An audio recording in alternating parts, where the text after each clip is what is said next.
Oi pessoal, tudo bem? Ralph Peter com vocês novamente, programa Livros em Revista, que vai ao ar toda quarta-feira às 19 horas pela nossa BCC Television, que sempre tem o firme propósito de levar até vocês um bom entretenimento com elevado teor de cultura, que naturalmente acontecerá em alguns segundinhos, porque temos a presença de um escritor, professor, mineiro dos bons, né? Eita! Mineiro dos bons, né? Um bom mineiro, um bom e culto mineiro. Normalmente, o povo mineiro... Minas tem uma tradição cultural muito grande, né? Por causa da formação humanística, lá tinha muito seminário antigamente, formava muito padre, muito bispo, então tem essa formação clássica, humanística muito grande. Então é muito forte Minas nesse aspecto de cultura, né? De cultura, né? Tem muito escritor famoso, Pedro Navo, Carlos Drummond de Andrade. Pô, ali é o Paione. Ali é o Paione. Pessoal, vocês desculpem o tom informal do nosso momento, mas infelizmente essa é uma das características do programa. Então, este que acabou de vos falar é o Aliel Paione, que é um professor de Minas Gerais, que veio especialmente ao programa, eu fazer mais um ou dois por aqui, não é isso? Exatamente. Para concluir o lançamento do livro, como é que... Sol e Sonhos em Copacabana. Um livro gostoso de ler, envolvente, em alguns momentos impactantes, e que eu faço questão de indicar para vocês. Muito bem editado também pela Pandorga. Antes eu quero de passar oficialmente, vê se não me atrapalha, por favor. Tá ok. Antes de passar oficialmente para ele, eu quero fazer os agradecimentos de praxe a esta técnica maravilhosa, Betânia, Luciana, Flávio, Everaldo, Márcio, e que sem eles nós não estaríamos aí nas maquinetas geniais de vocês. Maria Estela Guedes, que através do seu site www.com, situado em Lisboa, nos oferece todo o universo lusófono e que nos dá uma grande audiência e principalmente uma gabaritada audiência, que é o que vimos buscando nesses 11 anos de trajeto do programa. Também quero agradecer a Adriane Galdino, a jornalista Adriane Galdino, que nos pautou esse ser maravilhoso. A Adriane trabalha na LC Agência, www.lcagência.com.br. Eu não sei se a agência... lcagência.com.br, da nossa amiga proprietária Lilian Cardoso. Lilian Cardoso? Albertina Cardoso. Cardoso, Lilian Cardoso. Bom, o telefone da Lilian ou da LC, 11, São Paulo, 2275-6787. Último informe, uma dica fantástica que eu estive semana passada na Secretaria de Educação, que fica na Praça da República, número 53, que é o prédio do antigo colégio daqui de São Paulo, Caetano de Campos. Tem uma exposição maravilhosa que é desde o início da implantação do colégio, que marca naturalmente toda a trajetória da cidade paulista. Escola pública famosíssima. Muito, olha, é fantástico. Eu fiquei impressionado. Minha mãe estudou aqui em São Paulo. Eu fiquei impressionado com o carinho do pessoal. Sabe, às vezes, tem um moço lá que eu infelizmente não me lembro o nome, que é o encarregado da exposição, tem a maquete do colégio. Olha, é fantástico. Então, olha, senhores professores, pais, alunos ou responsáveis, anota aí, para inscrever-se à visitação, que é gratuita, é de grátis. Centro de Memória, CRE@educacão.sp.gov.br. Jornalista ou estudante de jornalismo, filie-se a associaçãoprofissãojornalista.com.br. Nós precisamos fortalecer a nossa classe. Sem a união que nós precisamos, jamais chegaremos a lugar algum e sempre estaremos subjugados de uma forma ou de outra. Portanto, www.profissãojornalista.com.br. Valeu? Todo mundo junto, todos ganharemos. Aliel Paione, o grande mineiro. Pão de queijo, não? Hein? Pão de queijo? Pão de queijo. Você trouxe? Não trouxe. Tá brincando. Acabou o programa, até lá. Nem cafezinho. Pô, temos um café tão bom aqui, você não trouxe pão de queijo? Essa tem trazido, Ralf. E eu falei para Juliana. Para trazer o pão de queijo. Para trazer o pão de queijo. Ela não trouxe. A próxima vez eu trago. Nem vamos mais falar o nome dela aqui. Então vamos lá, pessoal. o mineiro, mestre em ciências técnicas nucleares, Sim.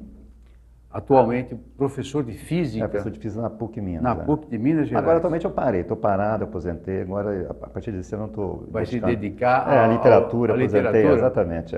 Sorte nossa. Exatamente. Sorte nossa. Tomara. Trouxe ao mundo o romance, como eu já falei para vocês, Sol e Sonhos em Copacabana. Copacabana dos anos bons ou atuais? Não, dos anos bons. Bom, inicialmente, Rafa, tenho que agradecer você, a produção do programa, a oportunidade de estar por aqui. Tem que agradecer ao pessoal da LC A grande oportunidade, você tem um público, eu sei que você tem um público muito grande, então estou Ele não é muito grande, mas é seleto. Que é o que eu importante prefiro. é isso, exatamente isso aí. Porque muita gente, interessa a qualidade, né? É o nosso caso. Exatamente. Mas então você perguntou sobre Copacabana, o meu livro transcorre em Copacabana antiga, do começo do século passado, 1900 a 1920, por aí. O glamour de Copacabana. O glamour de Copacabana. Infelizmente, hoje o Rio, coitado, o Rio está passando por uma fase difícil, né? Copacabana, principalmente. Fase caiu extrema, muito. fase extrema. Mas então esse meu livro é o seguinte, ele começa, esse livro eu havia lido uma reportagem sobre um cabaré famoso que havia em Copacabana, chamado Mer Luiz, no começo do século passado, 1900. Esse cabaré existiu de 1900 a 1920, mais ou menos, depois entrou em decadência, mas o auge dele foi de 1900 até 1910. E esse cabaré era frequentado por gente muito rica, muito graúda, muito política importante, na época não existia esse termo empresário, né? Existia lá os comerciantes ricos do Rio de Janeiro, né? Enfim, gente graúda. Políticos de toda sorte. né? De toda sorte e tal. Então eu li uma reportagem sobre o cabaré Mer Louise, dirigido por Madame Louise, era uma francesa, chique, tinha uma proxeneta de tradição no ramo. Então eu imaginei, a época eu estava muito chateado, meio descontente com o Brasil, aí imaginei, toda a vida eu gostei muito de escrever, bom, eu vou imaginar escrever um romance, uma forma de escapar, né, uma escapatória, ambientado no Mer Louise, achei interessante a reportagem, né. Aí comecei a bolar o romance e comecei a escrever o romance. Então, como personagem, eu coloquei um senador chamado José Fernandes Alves de Mendonça, senador Mendonça, um personagem do meu livro. Era um senador importante, um político importante, e na época o Brasil estava negociando o Fundem-Lowen, que nada mais é que o Brasil estava em falência total, o governo estava quebrado, o governo Campos Salles, né? Campos Salles governou de 1898 a 1902, o quadriênio dele. E o ministro da Fazenda era o Joaquim Murtim, que estava negociando essa renegociação da dívida do Brasil, o Fundem-Lowen. Então, esse senador Mendonça, o personagem, trabalhava com o Joaquim Murtim na negociação da dívida. Ele ia para a Europa, Banco Rothschild, ia, voltava e tal. Então, era uma pessoa influente. Agora, ele era um grande produtor de café aqui em Campinas, tinha uma fazenda imensa, belíssima, Santa Sofia. Tudo no livro, tudo faz parte do livro, ficção. Então, ele frequentava esse cabaré. E também, certa vez, foi lá um diplomata francês, chamado Jean-Jacques Chermont-Vernier. Esse era um adido econômico na Embaixada da França.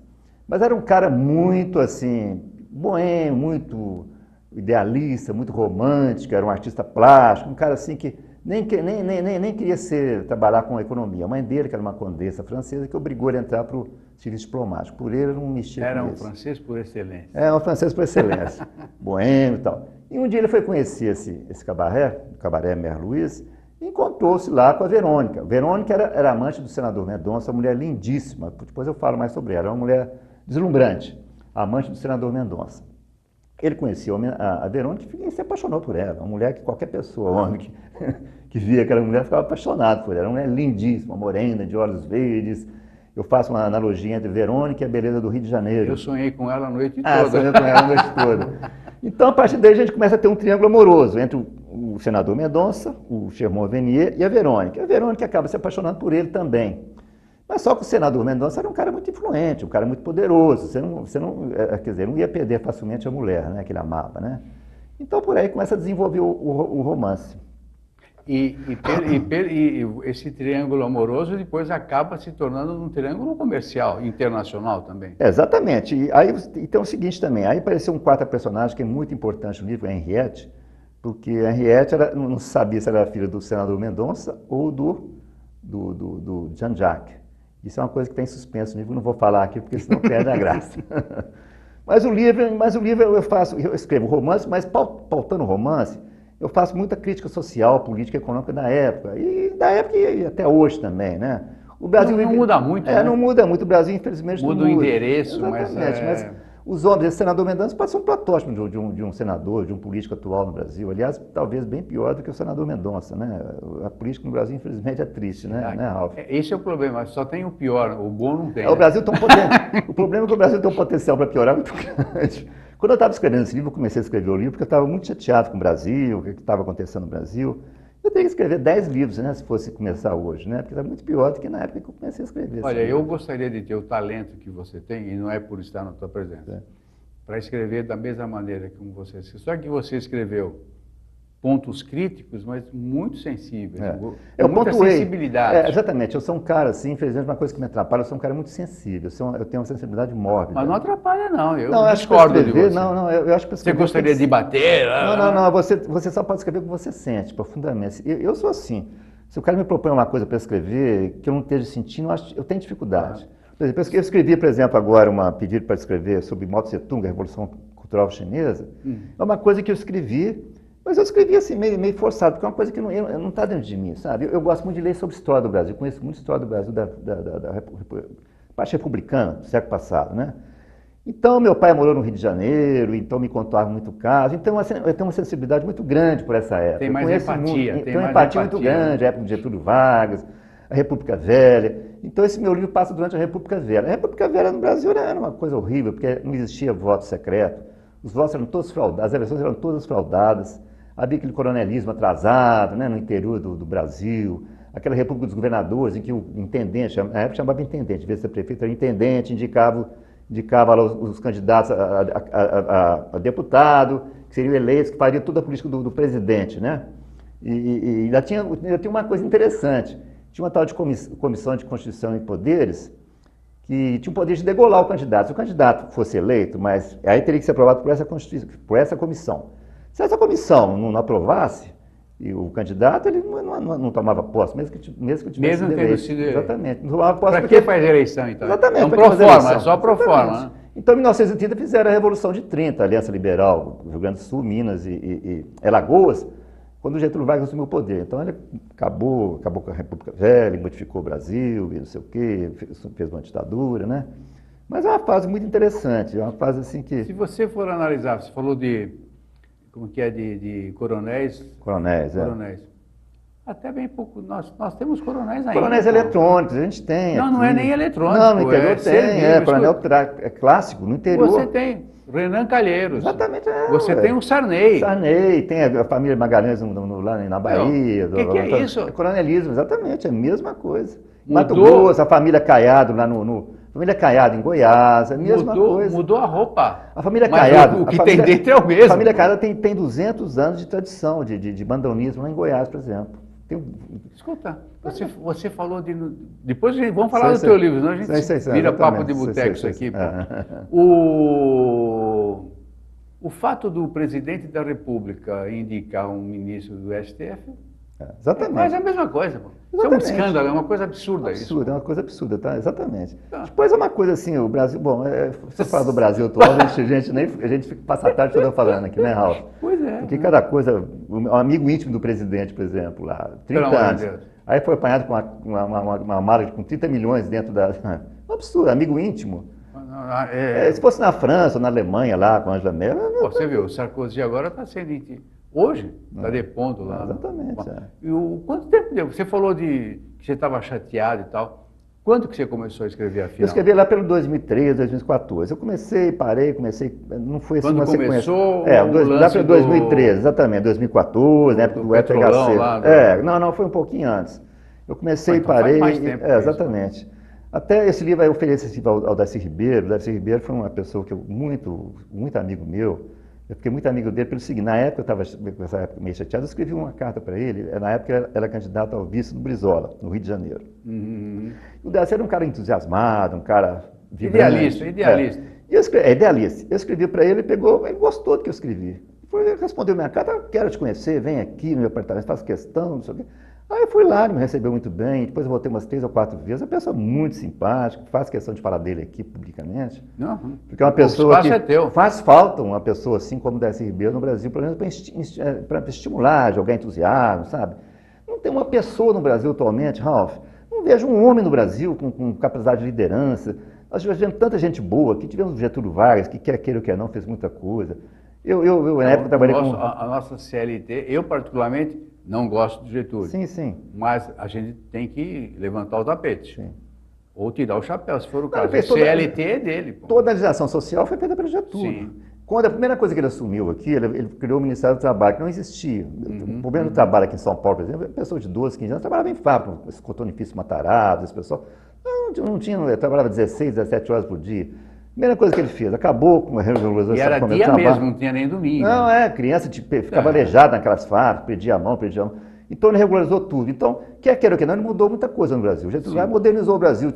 Foi um belo pontapé. Ele preocupou em fazer a CSN, em instalar uma indústria siderúrgica no Brasil. Sim. Ele preocupou com o problema do petróleo, na época criou o Conselho Nacional de Petróleo, depois fundou a Petrobras, no segundo governo dele que ele foi eleito, né? E suicidou-se porque tinha tanta pressão externa sobre ele e tal. Enfim, a história do Brasil é muito rica, mas eu estou dizendo, eu não vejo um homem aqui no Brasil com essa... Mesmo Juscelino, que fez muita coisa errada, mas pessoa que tinha liderança, tinha carisma. Eu não vejo ninguém assim, né? Eu só uma vejo... pobreza de pessoa, de gente aqui no Brasil. Eu acho que digamos, chegamos no fundo do poço. Chegamos no poço. Veja para mim, lá nós temos o Putin, por exemplo, um cara líder, um cara, sabe, que é aquele, um cara que se impõe, arranja Merkel na Alemanha, sabe? São pessoas que se impõem. Nós precisamos de uma mulher forte, né? Porque mulher ou homem é a mesma coisa, precisamos de uma pessoa que tem, igual essa menina que mataram lá, coitada, essa Marielle. Né? Então, pessoas assim que... Bom, mas vamos falar mais do teu livro, assim, não, pelo amor de Deus. Vamos lá, vamos falar assim. Bom, então você bolou uma história muito bem urdida, por sinal. Sim. Passando por uma época de ouro. República Velha, de Copacabana, que é glamour, aquele negócio todo. Que era... Copacabana. Até hoje, ainda tem a imagem internacional. Copacabana. Apesar de tudo, de todas as vicissitudes que nós até estamos a década de vendo. 60, Copacabana era praticamente a capital do Brasil. Tudo de importante acontecia em Copacabana. Todo político importante tinha um apartamento em Copacabana. Todo general, todo empresário rico tinha um apartamento em Copacabana, né? Todos eles tinham. Várias revoluções foram feitas em Copacabana, o pessoal ia de um apartamento para outro e tal. Então, Copacabana tinha aquele glamour. Bossa Nova. Então, esse livro meu começa com Copacabana, né? Em 1900, quando começa esse livro, era um descampado, não tinha nada. Não tinha nada. Tinha lá o Mer Luiz, tinha lá o Forte Copacabana que estava sendo feito, não tinha nada, era uma terra. E em 1923 inaugurou-se, por exemplo, o Copacabana Palace, né? E depois foi crescendo. Então, esse livro, na época, eu pesquisei um pouco sobre Copacabana, o que tinha na época, o que não tinha, as ruas que tinham, aquele traçado que havia na época lá, né?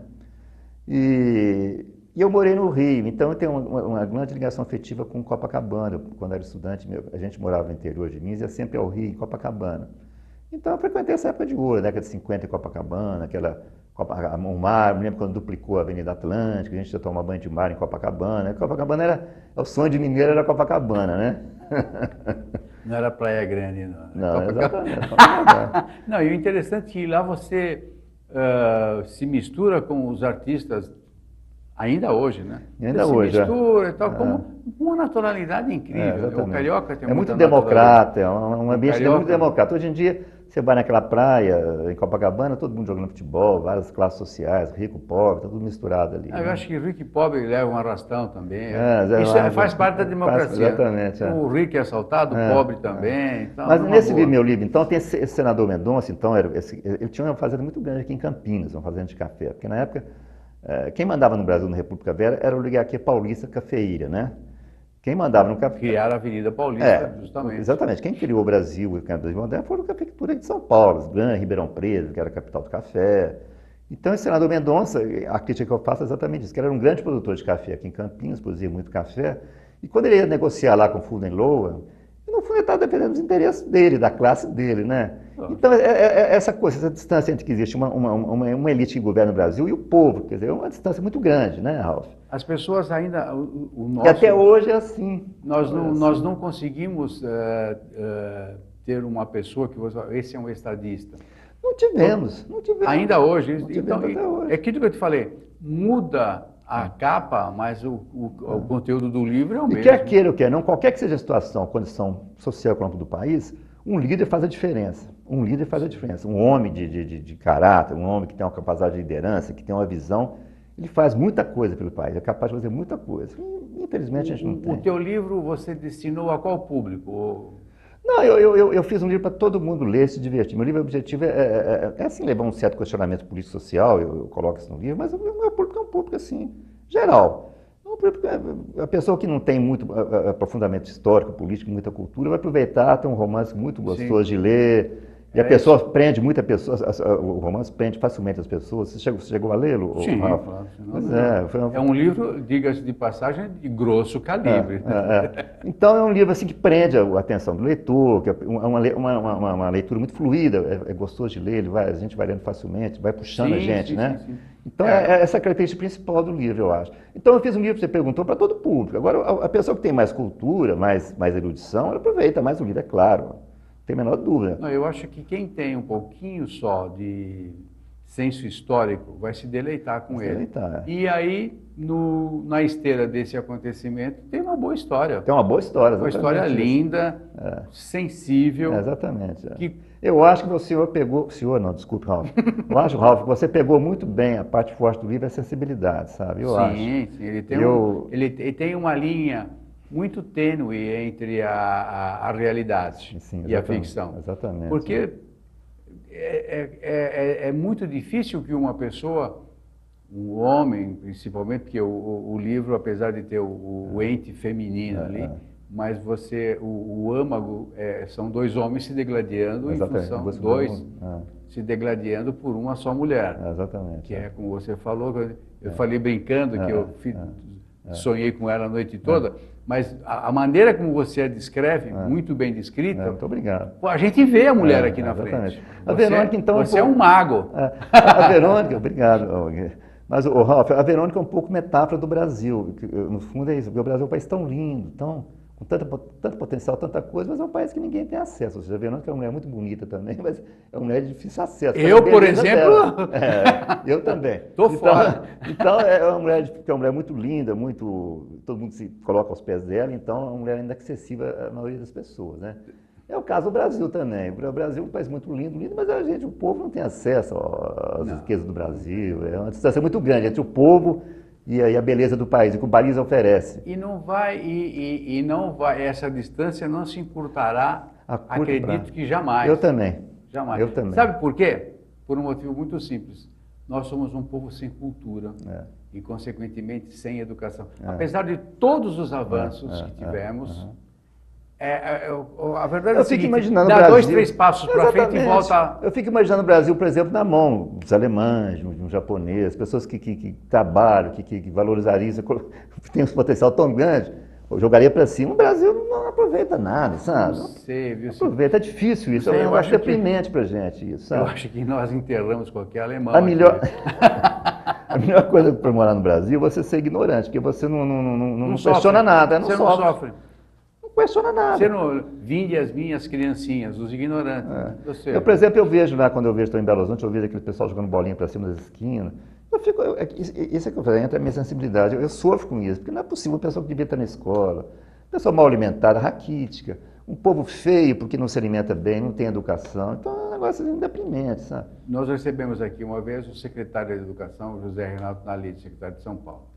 E nós chegamos à conclusão, que seguramente você também chegou, que todo o desenvolvimento de qualquer nação, de qualquer família... Passa por isso. Pela educação. Se você não tem educação, você não sabe se cuidar, você não cuida, não respeita o próximo. Educação, tudo vem da educação. Você não respeita o próximo, não exige que o próximo te respeite, porque você não tem eira, não tem beira. Exatamente. E vai por aí. Tudo vem por aí. A educação, os japoneses valorizam demais. Claro. Todo povo culto valoriza a educação. Tem algum livro no forno aí, não? Eu vou lançar esse livro, na verdade, o Ralf, são três volumes, uma trilogia. Então esse livro vai abranger toda a parte da República Velha e vai até o suicídio de Getúlio Vargas. Então eu terminei de escrever o segundo livro agora, estou revendo e tal. Então, na verdade, é uma trilogia. Vai ser ótimo, vai ser bom. Faço questão de vir aqui e dizer para você os 3 livros. Então você está intimado. Eu venho falar, eu espero que você fique sob a égide da LC. Eu vou, exatamente, vou trabalhar com eles sempre lá. Então eu vou escrever são 3 livros, essa história continua, porque a Verônica, se você no final, ela vai para Goiás e vai conhecer uma pessoa Já conheceu o Caiado? Vai conhecer, não, vai conhecer um personagem chamado João Antunes, ela vai se apaixonar pelo João Antunes, como se apaixonou pelo Jean-Jacques, enfim, essa história continua.